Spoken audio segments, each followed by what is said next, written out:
Trying to figure out what cruising really means? Are you or someone you love talking about going cruising, but you're actually a little unclear on what that is? Hi, I'm Carolyn Sherlock, and you're listening to the Boat Galley Podcast, the place to come for answers to all those little questions. Slow down, slow down. This episode of the Boat Galley Podcast is sponsored by Quahog Bay Bedding, offering custom bedding for your boat-shaped mattress. Make making the bed on board easy and fast with cinch-fit bedding, coordinated with blankets and toppers. Sleeping on board has never been more comfy or as easy.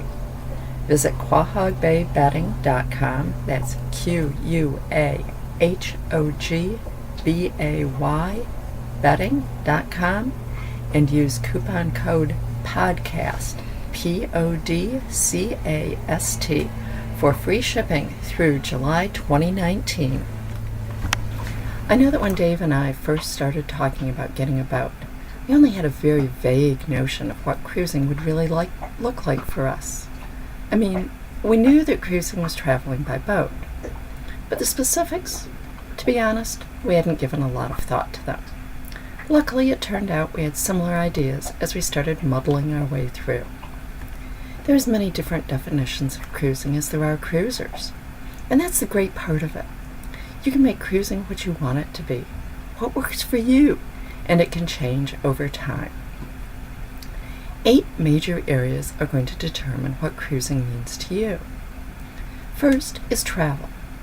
You can be a cruiser on a large lake where you explore different coves on different weekends, or you can be working your way around the world. Some cruisers love moving the boat from place to place. Others hire professional crews to move the boat long distances and then fly to meet it. The point is, you don't have to go hundreds or thousands of miles, although that might be your dream. Lots of cruisers head for the lush tropical islands, away from winter, but others prefer the adventure and stark beauty of the high latitudes.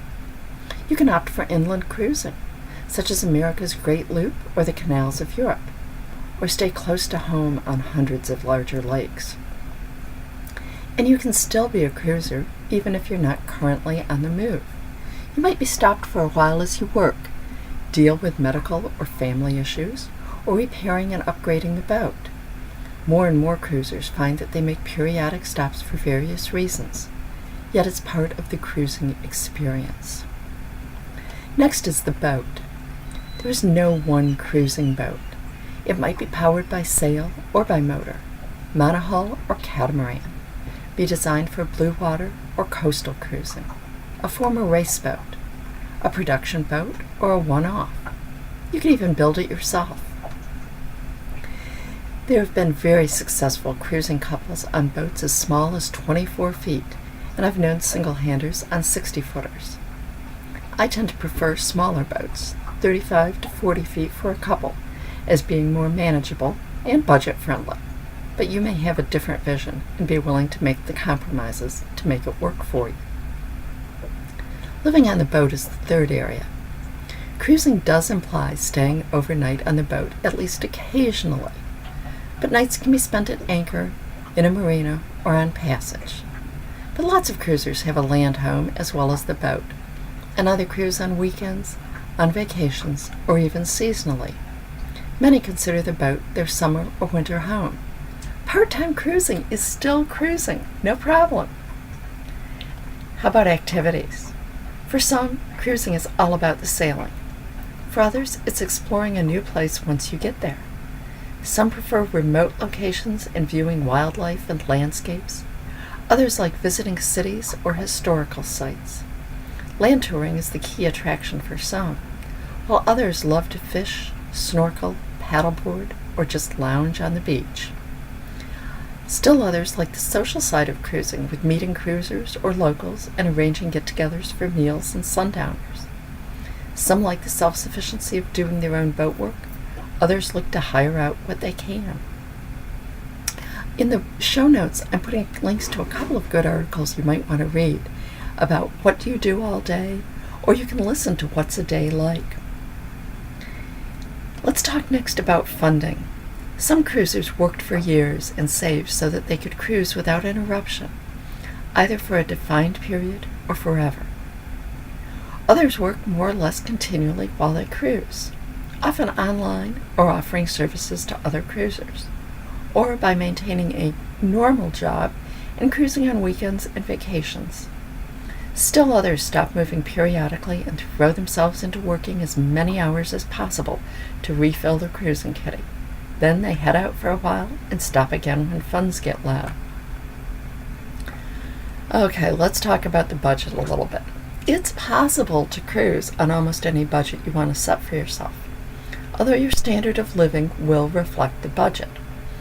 I know people who cruise on as little as $500 a month, and this is extremely tight even for one person, and those who spend nearly $10,000 a month. Their experiences are totally different, and while one is far more luxurious than the other, I wouldn't necessarily say that it's better. Having to figure things out on a really tight budget can result in some great experiences. Spearfishing for dinner, working on your own boat, going for a hike to a great overlook, and exploring the cheaper local restaurants instead of the tourist ones.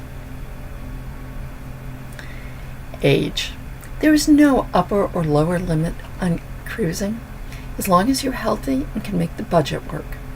You'll meet people of all ages, singles, families, grandparents, even some great-grandparents. There'll be boats with kids and others who waited until the kids were out of the house or beyond before they headed out. I've put another link in the show notes.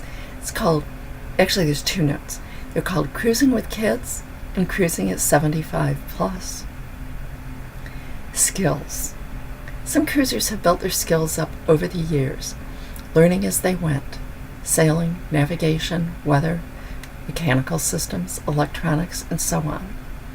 Others take extensive, intensive formal classes, such as those offered at Cruisers University, and everything in between.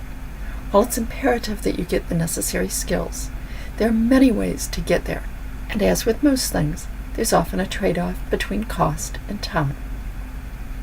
So the bottom line, there is no single definition of cruising. You can make it whatever feels right to you. A little time spent envisioning it can make a lot of decisions down the road, your boat, your cruising grounds, your timeline, easier as you have a better idea of what you want to do and your financial resources to do them. And then it's much easier to make all the pieces fit together.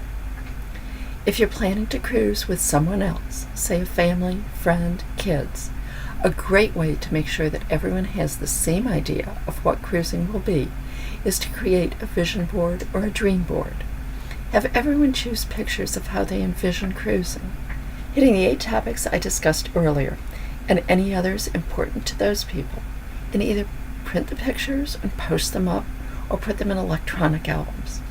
You'll quickly see if you're all on the same page or if some compromises need to be made so that everyone is happy with the plan. There is no one plan for everyone, but everyone on board needs to have the same plan. Thanks for listening. If you like the show, please be sure to subscribe in your podcast app. Just search for the Boat Galley Podcast. And reviews are always appreciated. Until next time, then. Slow down, slow down.